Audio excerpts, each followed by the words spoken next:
kusoo dhawaada codka ubax.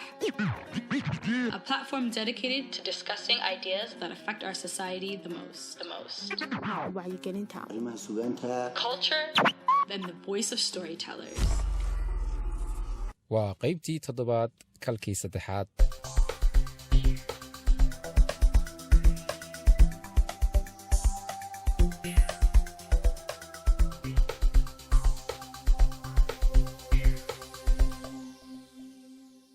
sidadii barbaarise hooyo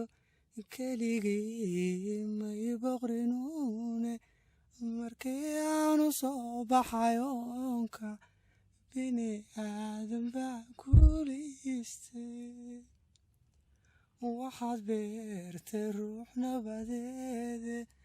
waxaad baantay ur naxariise qalbiyan bukoon baad keentay imad barin nacaybkaba hooyo. waxaa garabkayga fadhiya maxamed galaydh waa suugaanyahan. maxamed kusoo dhawo horta codka ubax. aad baad mahadsan tahay. waa ku faraxsanahay inaynu maanta meel cirkiga dhulka u dhaxaysa ku sheekaysano. hadda xageen joognaa dadka bal aynu fahansiinay. wallaahi inaanaan joogan caawberi karin. hortay guryihii way naga hooseeyaan sidii xidigaha u muuqdaan. cirka qudhiisii wax yar buu noo jiraa. adigu meel duni kalena joogna caawa. waa magaalada Hargeysa. haye maxaynu soo aragnay mar dhaweed xataa waynu magaalada dhex maraynay. amarka ilaahay fanaanadeennii nimco yaasiin ayuunba si kadisa noo dadku way soo bedelaana. adigaaba dee gartay aanu ma gartay nimka haddii nimca igu soo horbixi lahayde laakiin adaa inoo gartay. fanaaniinta ma garan waayo. markii ugu horreysay codka ubax aad ka qayb gasho weeyaan, laakiin labadeenu in muddo ah baynu saaxiib ahayn. maxaa kalifay in isku weynay intaasoo dhan horta? wanniyo horta xeer aan arrin dastuur aan dhigtay ayaad jabisay oo dee saaxiibtinimadeenna aad uga faa'iidaysatee. waraysyada iyo saxaafadda iyo arrimaha waan yar hakii kadib markii aanu isla afgaran weynay qaabka wax loo wadayo, sida wax loo duubayo iyo waxa weeye sida waraysiga loo bixinayo iyo waxa laga hadlayo waanay ku godli karayno moogta. wuxuunba iska kaa oranayaan halkaad ku dhalatay iyo magacaago saddexan iyo goormaad ku soo biirtay suugaanta. maxaa kugu kalifay? iminkana maxaad inoo bilaabaysaa wax maxaa kugu kalifay noocaas oo caajisa oonad godlanaynba. marka waa ku faraxsanahay. maxamed galaydho maxaa kugu kalifay suugaanta?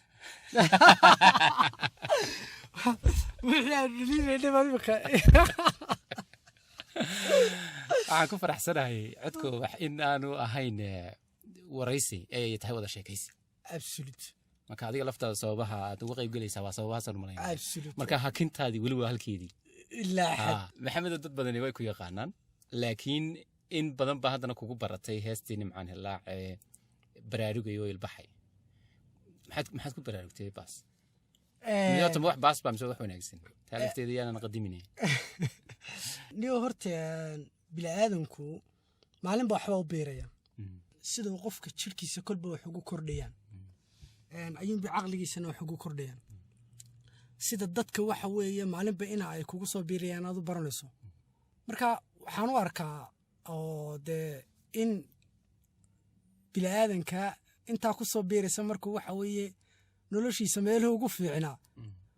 mar ayuu isleeyahay malaa halkan aad iminka caqligaaga ugu wanaagsan yahay oo jir ahaan ugu wanaagsan tahay inuu heesta haddee daaran karo oo laakiinse ujeedkeeda waxba iyada u geli mayno. may qofo meel inuu saartaa waa muhiim. dad badan baa baraarugay oo ilbaxay markay heestaa dhegeysteen iyaga laftooda ismay ogeynay markay maqleen maaragta qiyaastii. marka fanka waxyaabuu ku wacan yahay bay ka mid tahay oo qof walba meel buu ku dhayanaya. waa haddii aanad fanka ka bixin horta fanka ma laga bixi karaa? wanniyo horta aadha dhibaato weyn baa inaga haysataa arrinkaasoo moogta. fankii waan ka baxay waa mawduucyo iminka in dhowto aad inoo haystay oo moogta. halkaasaan doonayaa bal inaan ku yar hakado. horta waa maxay fan? innaga waxa weeye ereygan asalkiisii soomaali ahaan waxa la oran jiray waxa fardaha lagu qurxiyo, waxyaabaha faraska lagu heeseeyo. mar kale waxa la oran jiray waxa weeye guriga lagu qurxiyo oo imika dee guryaha qurxinteeda waxay noogu jiraan matwaleediyo hawal muraayadahan iyo waxa yara la isku daadaawadayo dee xataa ma ekabka qudhiiso moogta waxyaabaha guryaha lagu qurqurxiyo ayuha imikana dee kuwaas ay noogu jireen waa shaqo kasta oo aad qabanayso heerka ugu wanaagsan markaad ka joogto fan la oranaya haddii waxa weeye qoslayso marka sida ugu quruxda badan u qoslaysadde haddii waxa weeye sheekeynayso marka sida ugu quruxda badan u sheekeynayso haddaad soconayso marka sida ugu quruxda badan u soconayso ayaa fan la oranaya qofka ku oranaya fan baan ka baxay de horta waa qof fool xumo iskugu biyo shubtay yaa waa qof noloshii ka tanaasulay oo dhadhankii nolosha ka tanaasulay haddii aynu ugu tagno sida ay u jeedaan iyo qaabkan loo adeegsado afartanaadkii ayuu fankeenan casrigaa bilaabmay oo markaa muusiga la saarayo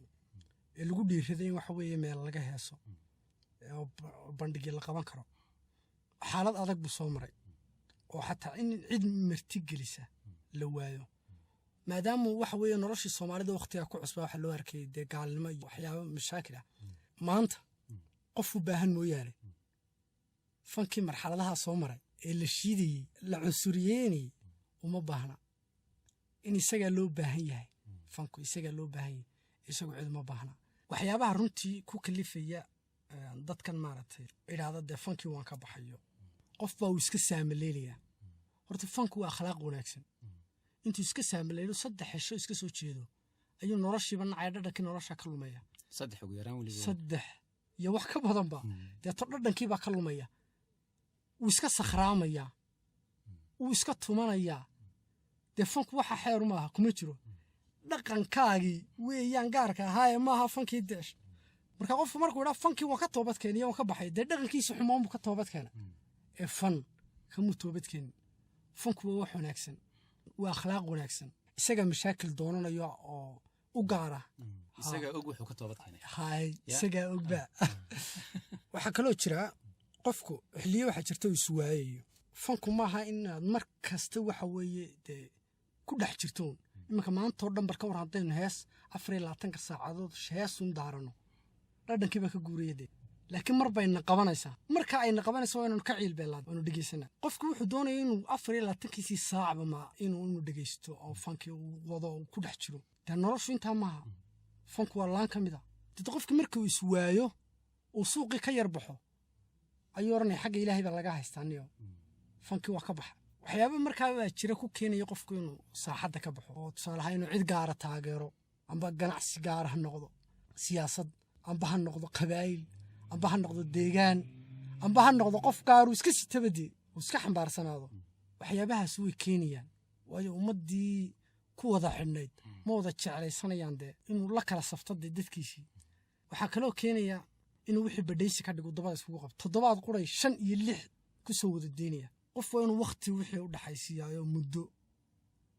ka soo baaraan degaayo waqti geliya dadkiina sugaan oo iyagoo hamuun qabo waa inuu keeno wuxuu ka soo shaqeeyay taama sameynayaan markuu badhaysi ka dhigo isna uu iswaayay oo karaahsanaya waxyaabaha ugu dhadhow aan oran karo qofka waxa maraaxilkan way ku kalifayaan inuu wixii wax u arko waa siyaabaha waxaasna wax isaga u gaara ma wax fanka ah waxaan talaahaan u siin lahaa adigu haddii aad ka baxdo aad yar oo leedahay waan ka baxaya aad yar magaaladaada iska galo waxba hooran waan ka baxay ilaa markii aad noo imanayso maad sheegayno maad oran waan soo galayaa yaa aad yar luu qaraacde oo dee durbaanada aad qaadanayso iska daa arrin kalena uu jiraayo dee qof kasta oo waxa weeye cud macaani amba qof kasta oo waxa weeye ereye macaani amba qof kasta oo sugaan wacaan amba qof kasta oo qoraanimo wanaagsan oo farshax leh macnaheedu ma huwa aqli wanaagsan haddaan imanka sugaan wacan tiriyo oo dadku tusaalahaan ka helaanba ma aha inaan shay kaste oo nolosha haddaan ku fashilmo lagu ganaaxo waxaasuun aan la horimin waa lagula xisaabtamaa qofka iman qofba cud macaan yahay codkiisaa la taageeray dadkan ummadda cod buu ku kasbaday caqli wanaagsan bay ka doonayaan markaa khasa maaha inuu caqli wanaagsanaada waa laga yaabaa inuu qof caqli wanaagsan dee uu cod macaana leeyahy waa laga yaabaa qof erey wanaagsan inuu caqli wanaagsan leeyahy waa laga yaabaa qof qoraal wanaagsan inuu caqli wanaagsan leeyahy laakiin qofku haddii uu shay ku fiican yahay oo amba shay waxa weeye aad ku taageerto waxyaabaha kale oo dhan ha ka filan dee inuu ku wanaagsan yahay laakiin mid walba imtixaan u maray sida taa aad ugu qaadatay nolosha kalena qaybaheeda kala duwanna imtixaan ugu maray hadduu ku dhaco markaa dee waxba ha ka weydiin laakiin ha ka filan inuu waxa weeye hadduu erey wanaagsanaa inuu nolosha oo dhan wax ka wada garanayo oo khatar yahay taas waxay ka hortagaysaa in magacyada laysula baxo magacyadan layskugu dhuuntay dee injineer baa layskala baxay abwaan qoraa fanaan siyaasi boqor magacyaa layskala wada baxaya lasoo wada qaadanaya magacani micno samayn maayo yaa ee qofkani waxa uu gudbinayo waxa uu qabanayo ku xukun yan magac lagugu khaldin waxa laga kaaftamaya in qofka la wada dhigo amba la wada naco amba la wada jeclaado hebelu wada xun yahay amba uu wada wanaagsan yahay waa dulmi hebelu isku dhex jira ima wada wanaagsan mana wada xuma hebel waxbuu ku wacan yahay waxna uu ku xun yahay inta uu ku wanaagsan yahay yaad kaga qanacday ka qaado inta uu ku xun yahay iska dhaaf ha ku mashquulin waxay taasi soo xasuusinaysaa mad garanaysa gabigaaga cusbaaye maan waxyaabo yaroo fara badan baad ku dhex jiro oo dee hadal ku oran maayo erayahan dee dadku ilaa afka ku hadlayeen way fahmayaan erayadii uun baan u marinaya waxaan idinku codsanayaa horta dadku meena daawanayeen soo wana dhigsanayeen qaarna arkayeen way jiraa kulli inigu baan arkayeen urka baalayalba dhagihiina inaa yartiisaan oo waayo mawduucii aynu hadalka ku soo nidhi ayuu wax ka mid ah taabanaya meelihii kale daw idin buuxinaya idinkaa geysanaya mahiigaan hadduu kugu da'o mooska kala jeexo oo qayoodku maahood lahayn mara difaacaysa waad karaahsataa maye kaloo awda milicdi xooluhu halkii laga maray udug maleeya xooluhu haddaad iminka halkaa ka soo rogto ood ka celiso bartii bay ku yaacayaanba waxay moodayeen nimca taalla meesha bilaaadankuna waa la mid oo waxaad uga digto waxaad moodaa inay qaar kuba sii yaacayaan halkaas way xuntay ka daayay halkaa ka jooga halkaa uu naga celinayaan qabanaynaa inay oranayaan aan kula soo eegnay koran aan kula soo eegno xooluhu halkii laga maray udug maleeyaane mugdigay u daataan intay milicsadaan roobe kolkaasuu mudaagii helaa micida weynaaye waxaan maadadaa uga socdaan ku malkinayaa madaxdeennu goortay tagtaa loo mushxarada majaraha intay noo hayaan wada mas weeyaan kaskeennii wax kala meeraylaa wada muraaqo waa lagu midoobaa wixii laga midaysnaa margii hilib ahaan waa hadduu muu ku wada yaal murtiduna adkee erayada amba jiliic mayso ka mug weyn sidaan qaba runtii kana muraad weyn waa midho afshaxan loonin la hilmeedhan karaya aadmigu wuxuu mahadiyaa shay kastoo maqan intaad nooshay ma miciinsadaan muhindiskaagaas markaad dhimata baad noqonaysaa macalinkoodii maytida kuwaa caabudaa ma laha taariikh waxaa jira nin moog baan intaa miirsa leeyahay magac layska sheegtaa ma dhalo maxamedow guul midab iyo sidaa laguma helo midhaha doocaan waxa laysku dhaafaa maskaxe ma aha muuqaal dadku garashaduu magan u yahay meeluu joogaba ha u malayn intaadun kolkaa loo macmiil yahay waxaa jira kunkaa mudan haddaad moodda keligaa nin dadaalay baa madow ka baxa mawjadaha qaar wuxuunbuu maroorgeli karaa ruux madiidina qof hantiisa maarayn karayo ku maamulin mubaax noqo intaad noqon lahayd sida mashaariicda marmar baa la sheegaa midhkii kula gudboonaa layskama macaansado waxaad marisay dhowr goor kol haddaad wax maagaysid oy muhato laabtaadu ceebaad ka madhantaa cid kale lagala maagaa lama qaato waxaad maqashabe hubi intaad muujin caqligaaga soo mari waxaad madalka sheegayso ha ku milmin dhacdooyinka bar baa lagu dhex maydhmaaye wixii aan muhiim ku ahayn laguma meeraysto khuraafaad midkii aaminay muruga haysaaye ha ahaanin mitid laysna nacay macangag weeyaane ha xoroobo maankaagu waa lagama maarmaane micna yeela noloshani aday maandha sugaysaaye waxay muranka kugu dhaafiyeen maanta ku baraarug wixii aan muhiim ku ahayn maxamedow laguma meeraysto waxaynu ku meeraysanaynaa haadha nimcaya si meel markii soo aragnay mid muhiima oo ay leedahay heesaheeda maxaad jeceshahay heestaa anugu ma inoo dooraniyo inoo door dadkani waxbaa saa wada sito oo waxbaa ka wada dhex istaadhanoo dabayluhu isitaa dufanadu ima dhiga isku dooqweyne wallaahi subxaanaka yaa cali waa haddayna isku dooqayn maynu wada socon lahayn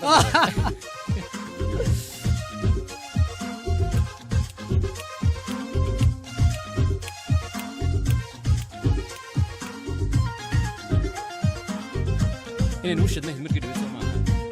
niyo markii dhaweydee haayo inta aanay nagu soo dhicin heestaa nagu soo dhacday iminka iyadaynu hor aragnay intii la hadlayni ka gaarsiinay heedo waxa laga yaabaa niyo laakiin dhibaata dhici laaydo ilaa gawaadhiga wax isjeeraano haday doonto isla kulliba ku yiri jira hargeysa maanta gawaadhideeda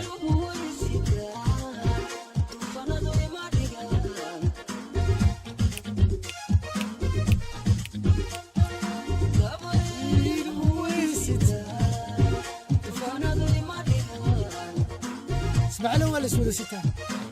حبسك ستة هذيك وحبا وحلا أركض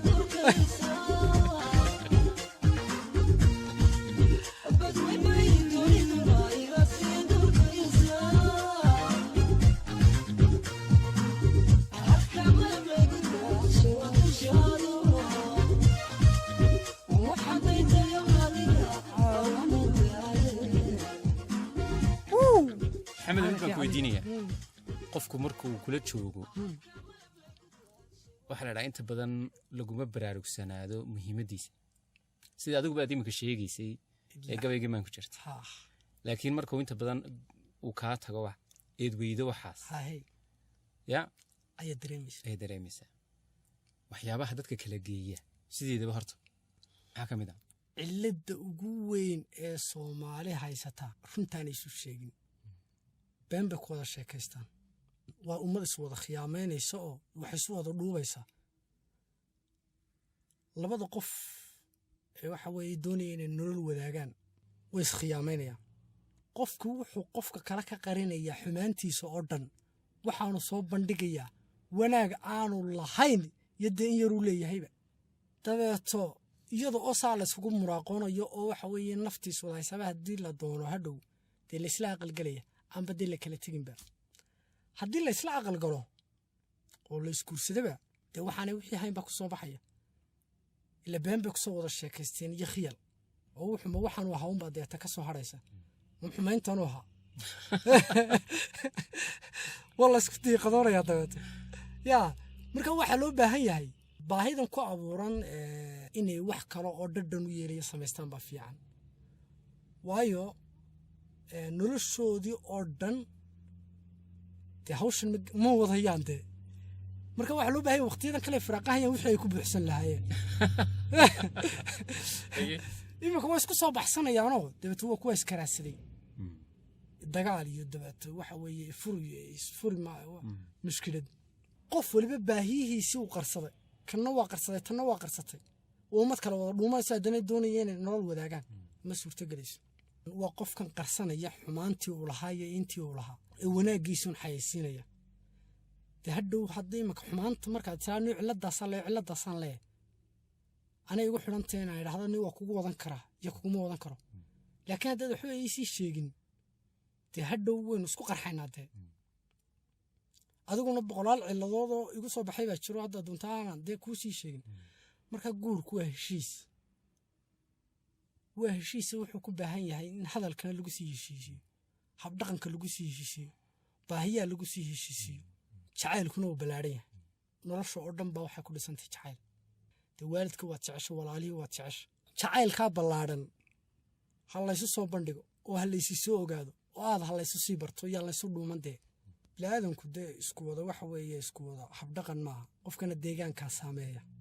sida uu waxa weeye u ekaanayo iyo sida uu waxa weeye u dhaqmayo iyo sida uu u fakarayaba intiisa badan deegaankaa saameeya qofkan sida ay sula jaan qaadaan hortay bar waxa aad jeceshahay ee kaa runta ah bar waxa aad necebtahay ee kaa runta ah bar waxa aad doonayso baahiyahaaga u sheeg noloshaada runtaa u sheeg inaad sabooltihiin u sheeg haddaad sabooltay dee taajirnimadan kii ka saboolkaa iyo ka ku wada cararaya ka daayo noloshaada runtaa u soo bandhig khaladaadka aad gashay u sheeg waxa kuu qorshaysan u sheeg waxa aad ku xuntay u sheeg si wacan isu barta markaasaa waxa weeye ambuu weydun isqaadan ambuu weydu kala tegay idinkoo sharaf leh laakiin labadii qof marka ay isu dhuuntaan waxaa keenaya inay hadhow sancaana meelaha iska caayaan ha igu soo qaadeen laysu wada beentii baa keenayso moogta wixii laysu dhuuntay laakiin hadduu qofku oran lahaa nin saasaan ahay anna saasaan ahay isagoo sharaf laba qofka oran lahaa ambuu kugu yeelaya amba kugu yeeli maayo dee oo ceeb laysu qaadi maayo dee qof aad u ilaasho qofka waxaad aad u ilaashataa 4 dabeecadood haddaad 2 ka mida 3 ka mida 4taba aad ka hesho aad u ilaasho haddii aanad sidiisaa u noqonahayn uma qalantida iskaga tag uu kaa wanaagsan yahay intaasoo xumaanaya saasaan oo kuu geli maayay ilaahay qof iga wacan dee ha ku siiyo kuu qalma dheh qofka aad u ilaasho waa kow qofka waxa weeye marka aad guuldarraysato ku garab istaaga qofka kugu soo hadha marka ay dadkoo dhan kaa tagaan aad u ilaasho committed qofka adiga oo maqan kuu hiiliya ee ku difaaca ee waxaan kuu qalmin iyo waxaanad geyn kaa qabta isna committed qofka adiga oo waxa weeye murugaysan kaa qosliya isagana committed ilaasho qofka marka aad cadhaysan tahay kuu dulqaata yaa waayo qofku markuu cadaysan yahay waxaa kacsan dareenkiisa iyo caadifadiisa markuu sidoo kale aad u faraxsan yahay iyana way kacsantahay waa marka aanu go'aan gaari karin marka qofka kuu dulqaata ee aan kuu xukumin isagana committed qofka noocaasa haddii aanad ahayn oonad u noqon ahayn iskaga tag uu kaa wanaagsan yahay halu goynidee laakiin waa darajo aan sahlanaynin la gaadho inaad qofka ku tidhaahdo waad iga wanaagsan tahay kuuma qalme iska tag ilaa xad waa wanaag lafteedu taas waxaa gaadha qofka damiirkiisu nool yahay waxaan isaga u qalminna cid kaloo ma quurayo waxaanu yeelahayna ciduu la tegi maayo waayo wixii dhibaa ku dhibadee waxaa jirta markaad ka sheekaynaysay noocyada jacaylka iyo noocyada u qaybsamo waxaad sheegtay jacaylka waalidka waxaa jirta maanse aad leedahay oo hooyada ah oo runtii marka laga taga dee qiimaha hooyada iyo maansadaas siday u sharfan tahay aan ku sii jeclahay dhan aan laga eegin caadi ahaan ayaad ka eegtay waa talabaadee codkaaga oo dadku malaha ma yaqaanaan codkaaga ereyadaadun bay yaqaanaane codkaaga aad u wanaagsanna anigu waan aqaanaa hooyadu bini'aadanku sida uu ekaanayo oo waxa koobaad ee go'aamiya amba wiil amba gabadh ha noqdo cidda ay hooyadu dhalayso habka uu dhaqmayo akhlaaqiyadiisa iyo garashadiisa xataa muuqaalkiisa oo ilmuhu markuu dhashay haddaan la toostoosin oo koodadka laga riixriixin oo laysku sisimin hadhow wuxuu noqonayaa qof kala wada jeedjeedadee marka hooyadu iyadaa go'aamisa qofkan soo ekaanayo u malayn maayo in qof oranayo hooyaday dawey xunta u malayn maayo inuu jiro waa maanse yar aad bay u koobantay sidaadii barbaarise hooyo keligii may boqrinuune markii aanu soo baxayoonka bini aadan baa kuliistay waxaad beertay ruux nabadeede waxaad baantay ur naxariise qalbiyan bukoon baad keentay imad barin nacaybkaba hooyo ballan weeye noloshaydoo dhan aynan ku boshaareeyaye kuma hesho balaya adduunka aygu badan jacaylka hooyo igu badan jacaylka hooyo sidaad ii barbaarisay hooyo keligay imay boqrinuune markii aanu soo baxay uunka bini aadan baa guulaystay waxaad beertay ruux nabadeede waxaad baantay uur naxariisi qalbi aan bukoon baad keentay imaad barin nacaybkaba hooyo xishood biiray baad sidataaye adoo baahan baad qarisaaye weligaagu waa sharaf hooyo baadii martay maylaawo beeshaye wax in lagu sheego buruudkaagiyo kala yeesha ku badhaadhay hooya agtaada ku badbaaday hooya naftaada ballan weeye noloshaydoo dhan inaan kuu bushaareeyaaye kuma hesho balaaya adduunka igu badan jacaylka hooyo ilaahay hooyooyinkan ha wada naxariisto aakhiriya adduunkaba beri waxa dhacday midh iga yar ayaa waxaan ku toosay habeen saqdhexe waa fool taagan inan taayar baa dunida ku soo maqan uurka hooyana ku dhex rafanaysa maraaxilkii ay maraysay iyo xaaladdii ay hooyo martay habeenkii oo dhan waan ooyey habeenkii oo dhan ma waxaana lagu soo maray deeta waxaan go'aan ku gaadhay dadka waxaan ahaa iska yar kulula iska yar maaragtay dabeecadda yar xun adiga yidhiya haye dabeeto waxaan war hooyo hadday kugu tidhaahdo nafta imika iska saar waa inaad iska saartaa wax yaroo diiddo weligaa ha samayn maalinkaasaan go'aan ku gaadhay macnaha waxa aan dareemo si run u dareemay marxaladdii lay soo maray hooyo kastaa marayso miyaani la yaab ahayn laba ay hooyooyin soo kala dhaleen oo suuqyada iska helay ya oo isjeclaaday ama mooday bayna isjecel yihiin deedna isdhaawacay weliba noqon karto waxyaabo qofka noloshiisa aan ka hadhin dhaawacaas jacaylku marbuu wuxuu kuu kalifayaa inaad nolosha dhanba ka dhacdo mar wuxuu kuu kalifayaa mar wuxuu kuu kalifayaa in waxyaabo fara badan oona doqo inaad barato waxaad qof ka yeelaysaa aad dhowaan isbaratee waxaanad hooyadaa ka yeelin oonad ka aqbalin dhib aanad ka aqbalin in cid kale kuu geysato ayaad ka yeelaysaa waad iska dulloobaysaa marba wuxuu kuu kalifayaa inaad cid dambaba inaad la hadasho ood xidhiidh la samayso aad ka xanaaqdo qaar baa wuxuu ku kalifayaa inay aarsadaan oo ismaaciila inta ku yimaadaan bay jacayl kugu beerayaa balse oohintaada ku farxayaanay ku nafisayaanba inaad oydo ayay ku nafisayaanoo way kaa aarsanayaan mid horaa soo xumeeyey ee bal ka war haddaba wixii wanaagsanaa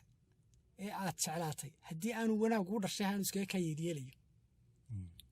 dee dhaawaca ka soo kaban maysid weji dhigo waayo waxaa macquula qof imika ku jecel dan iyo muraatoona ka gelahayn inaad hadhow jeclaato markaa ixtiraam ka aad jeceshahay iyo ka ku jecel baa ixtiraam amba gabadh noqo amba wiil noqo qofka waxa weeye xidhiir kula soo sameeya ixtiraam si wacan u qaabil adigoo uba fulin lahayn wixii uu doonayay hadal wanaagsan ku dheh haddii aad odaygaagii amba gabadhaadii jacaylkaagii aan idhaahday aad la baxday ood heshay ummadda kale oo dhan dee ha wada hiifina dadka wada ixtiraam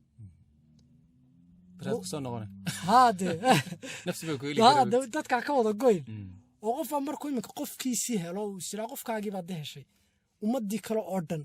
hiifayo oo aan ka kibrayo oo iska weynaynayo hadduu doono aan ixtiraamayno yaa waa dadkan wixii danaaha ka wada shaqeeya qofna dee horta hays wada siinin intaay noloshu matalaaddaa tahay khiyalkaa marka laga reebo qofaa nolol runa isu soo bandhigteen xagga dambead ka wanaajisay waan kugu diidi lahaa haddii aanad waxa weye nolol runa aydaan isu soo bandhigin oo aydaan ilaa ehel ilaa sidaa u nooshiin ilaa dabeecadihiinni aydaan si walba nolosha usii wada dhadhamin haysisiinde qofka khiyal a isu soo bandhigaysaan oodna dhanka khiyaamanaysa isna dhanka khiyaamanaya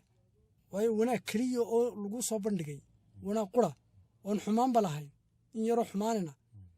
masayr ha noqdo cadha ha noqdo dagaal ha noqdo waa in la isdildilaa waa in nolosha la wada maraa farxad iyo murug iyo cadha iyo waxba waa in la wada tijaabiyaa marka waxaa ku xasuustay marka inanbaa waxay samaynaysaa 4 qof ay la hadlaysa mid waxaa laga yaabaa inay shoobin ahaan ula hadasho mid waxaa laga yaabaa inuu sheeko macayo sheekahaan ula hadasho mid waxaa laga yaabaa in ay de baahiyo nolosheeda un ka hesho si uun qofba ay wax ku qabto marka amba uu ku qabo isna waana soo socdaaya labadii qofee markaa wada socday ee tusaale ahaan amba u ballansanaa guur amba lahaa waanu isjecel lahay amba intaasoo arrimoodda kale leeyihiinoo ummado kale kala hagayaan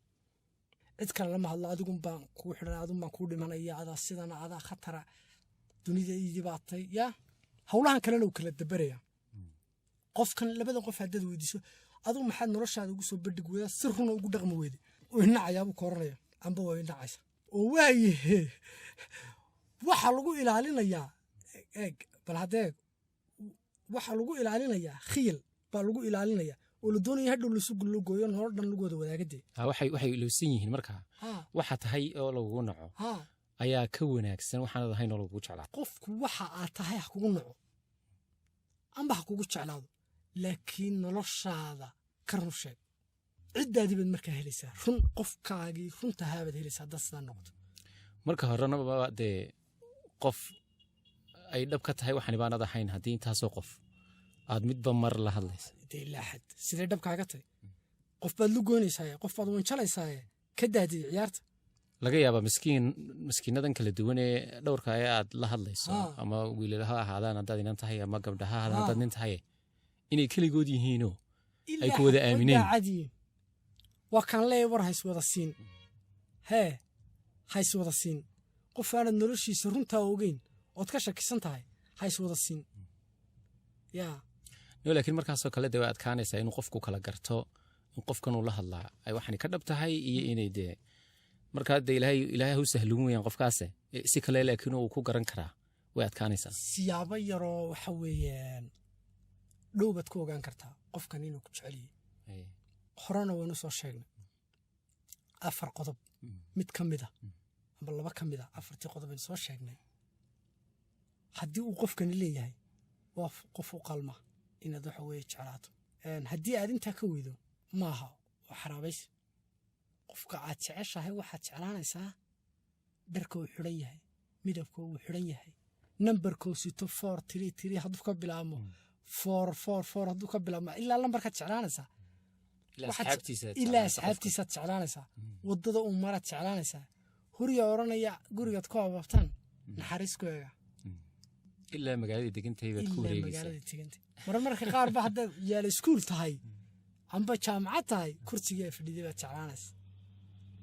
marmarka qaar baad ismaaciiloo kii jeclaanaysa kii jeclaa laftiisii yaa ayaad jeclaanaysa horaysa ugaag dhowow oy kuu kalifaysaa inaad barato marka jacaylku waa wax wanaagsan aha xumaynina runtaa wanaajisay runta ku wada tusaale waxaa jirta imika qof kaaba hadhay amba aad ka hadhay oo laakiin marka aad wada hadashaan iyo marka uu si uun kuu maqlo amba aad ku maqasho wax wanaagsan uu kaa sheegay wax wanaagsanna kugula hadlaya waxaa laga yaabaa adigu inaad haddaad doonto waxunba ka gudbiso aad tiraa ha igu soo qaadin yaa tii amba kii xidhiidh hore ood samaysay xantaadu hadday dhibayso libtaada hadduu xusaayo dareemaya xaaladdaada xiseeyo wanaajintaada welina ku xidhiidhinayo xilliga uu kula hadlaayo xurmaynayo weedhahaaga xiskaagu hadduu shaqeeyo qofkaa wacan baad xumaysa aduu kugu xoogganaayo bukaankaagii xasuusa haddaad xilkas tahay u laabo qalbiga u xanuunsanaya jacaylkiinni xadaafay xaggaagii buu ka gaabtay aduun baa xallin karaya xanaaqii waad ku raagtay xasil imaankii ku raacay xuquuq buu kugu lahaaya bukaankaagii xasuus bukaankaa la xasuustayna waxaan rajaynayaa inta uu caafimaado oo uu baraarugo inuu ka ilbaxo xanuunka oo uu sidaa ku tooso heestaadii baynu ku soo xidhaynaa u dambaysay maxamedow ee ahayd baraarugayo ilbaxay niyohedhe inaad baraarugtaaba doonaysa soo maaha ismaaciilow adi ku dhaado laakiin waa adiga yidhi waan baraarugay anu waan iska baraarugsan aan u malaynaya war waad baraarugsatay la gaadbar islaa waad ugu fahatay charles bay siin maysid maxamedow waxaan isii dhex mari doonaa magaalada hargeysa caawa fiidkii markii intaynu dhex soconnay xidhiidhi bay ahayd ma malaynaysaa inaynu si fudud ku gaadhayno halkaynu u soconno waa 15 daqiiqo habeenimo waxaan u malaynayaa iminka dadkii ina jaamgaraynayey magaalada inaga xidhay inay wada sheekaysanayaan oo teleefanada ku wada hadlayaane kolley waddo wacan baynu heli lahaa iminka been bay isu sheegeen miya qaarkood meerun bay isu sheegayaan ilaa dadka waynu ka tegi lahay in wax wanaagsan ka tagi soo maaha waa ku kaa aad iyo aad baad mahadsan tahay aad iyo aad baad mahadsantay saaxiib waan ku faraxsanahay inaan qayb ka noqdo barnaamijkan aynu iskaga wada sheekaysannay dee intii aanu sida caadiga meheradaha iyo kolleyba aynu u wada sheekaysanay ayuun baynu wada sheekaysanno duubisa weeyaane dembi naga raaci maayo de ma naga raaci maayo hakintaadii warbaahintuna weli waa halkeedii ilaa intana wada sheekaysi bay ilaa xad soo maaha waa ku kaa aad iyo aad baad mahadsantay maxamed baanu idiin salaamaynaa idinkana dhammaantiin waxaan idin leenahay noloshu waa sida aad ka dhigato haddaan beri aan helay bashaasho ii furfuran cid kale uma baahan karo beertii naxariistaan kale beertii naxariistaan kale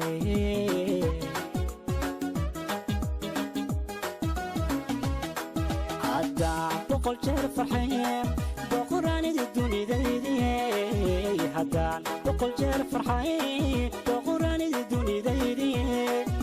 adaa ibadbaadiye qalbiga kulatay la joog